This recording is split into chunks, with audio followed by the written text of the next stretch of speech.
Dr. Phil, who has actually been proving himself to be pretty based lately, does he agree with Cenk and Ana Kasparian from the Young Turks, aka the Psychopaths? Do they agree on anything? Let's find out. They just launched or released a brand new interview that has gone viral, and let's see why. But you see what I'm saying? They're applying to school. One kid's from West Virginia, and he's making his parents made $28,000. The other guy's parents make $2.5 million. He got private schools to take the SATs. He got private this, private that. It sort of has more opportunities. If the kid has got the same scores as him that was poor, man, he had to work so much harder to get there. Not every time, but potentially. So that to me feels more like a meritocracy than just going, well, good luck, kiddo.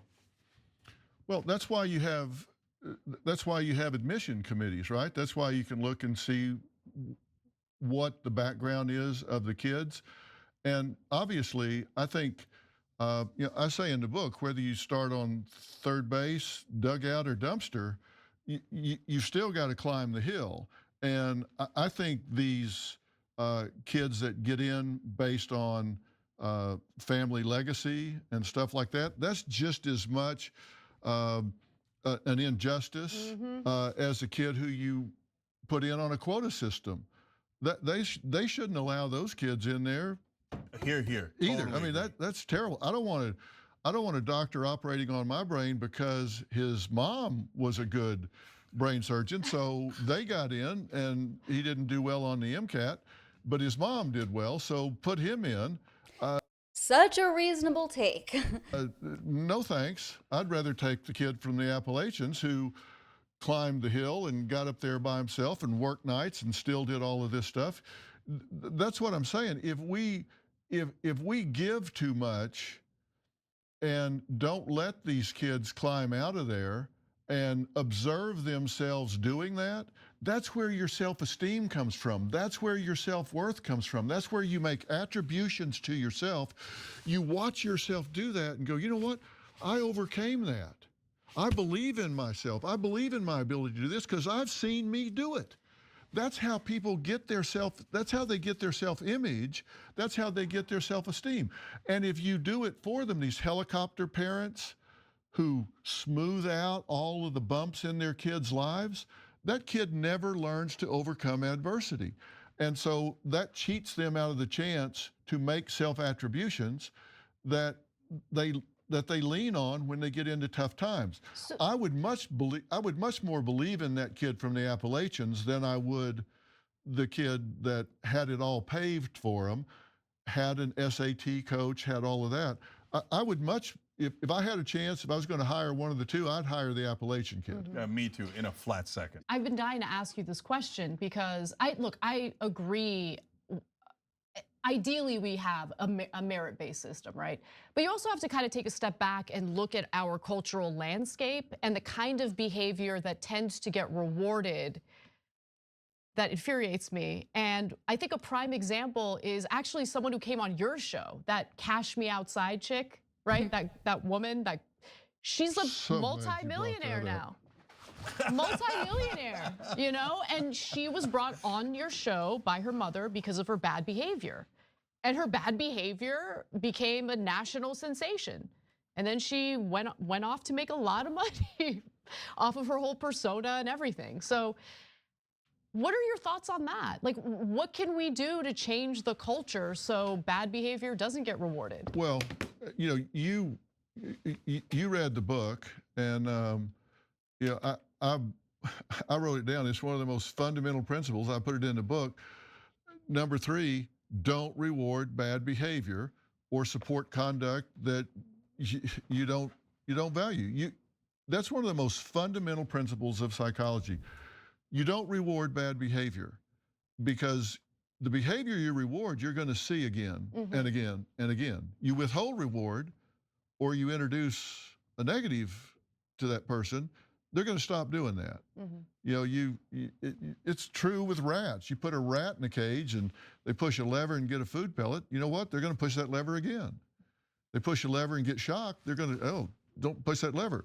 But we keep giving the pellets to the bad people. Like, that's my point, that's right? That's the whole point. We do And it's in every facet of American life. It's not just in pop culture or entertainment. It's also in our political system. I think a lot of bad behavior gets rewarded in our political system as well. Yeah, and that's what I'm saying is when I'm saying we need to have this middle 70% of the country who has an attitude of live and let live, and they just kind of silent and let things roll along.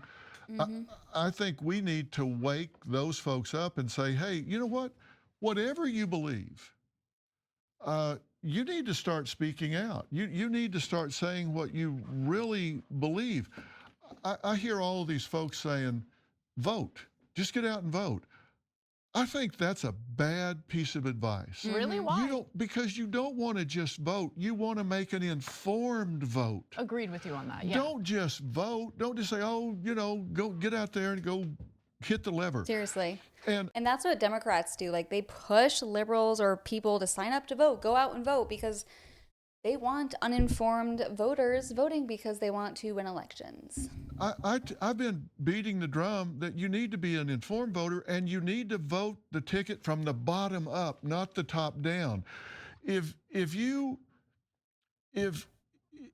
really understand how this works, your life is impacted by local offices as well. Sure is. If you're in the park and there's a dog that attacks the lady that lives down the street who's got her child in a stroller, you know what?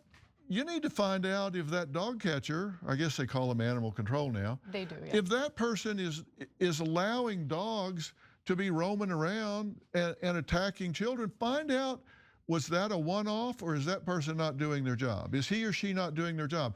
And if they're not, then don't vote for them. If you've got judges who aren't enforcing the law fairly, equitably, and doing it in a way you value, then don't vote for that judge. If that DA's not doing their job, if you think they're being too heavy-handed, then don't vote for them. If you think they're not enforcing the law enough, then don't vote. Find out who in your world is behaving a way that you hold near and dear to your heart, and vote, and do that from the bottom up. That's where your life is impacted. I mean, I honestly didn't really, that message didn't really resonate with me until about 2 years ago. Yeah. Because local politics has changed so much where we live. So you're right about that. Well, Obama said that really well. Well, I saw him talk about it one time, and he said it better than I did, but he really talked to people about making informed votes and voting from the bottom of the ticket up. I thought he made a good point. Yeah, I agree. So, but you. Well, I mean, they are right, and I guess they do agree on this, that, you know, the most outrageous people in our society these days, they're the ones that get the clicks. I mean, look at the hawk to a girl, okay? So to be outrageous, that's how you become an internet celebrity. It's kind of bad how American society rewards insane people, but that's the sad reality of our world today. If you guys like today's video, like it, subscribe to the channel. I'll see you guys next time.